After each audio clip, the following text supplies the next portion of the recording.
Nikhil Bigg Boss season winner అయిన తర్వాత తన తల్లి విషయంలో ఎంతో గొప్ప ప్రేమను చాటుకున్నాడు.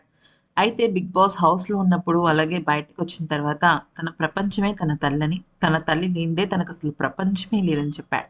అయితే ఈ క్రమంలో మనం చూసినట్టయితే నిఖిల్ పెళ్లి గురించి వాళ్ళ మదర్ షాకింగ్ నిర్ణయం తీసుకున్నారు.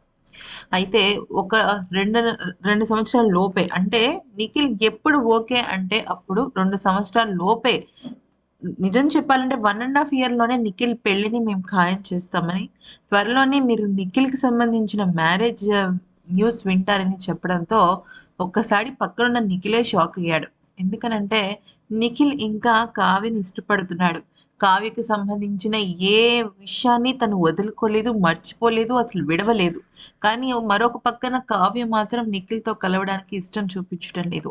ఈ క్రమంలో గనక చూసుకున్నట్టయితే మరి నిఖిల్ వాళ్ళ మదర్ కావ్యను ఉద్దేశించి కావ్యతో నిఖిల్ పెళ్లి చేద్దామని అలా అన్నారా? లేకపోతే కావ్య మనసు మార్చటానికి అంటే నిఖిల్ వేరే అమ్మాయి మనిషి అయిపోతున్నాడు అని గనక వాళ్ళ మదరే చెప్తే మేబీ కావ్య మనసులో ఏదన్నా ఒక చిన్న మార్పు చోటు చేసుకుంటుందని అలా చెప్పారనే విషయం మీద క్లారిటీ లేదు గానీ, మొత్తానికైతే మాత్రం నిఖిల్ పెళ్లి దగ్గర పడుతుందన్న విషయం చెప్పడంతో ఒక్కసారిగా అందరూ షాక్ అయిపోయారు.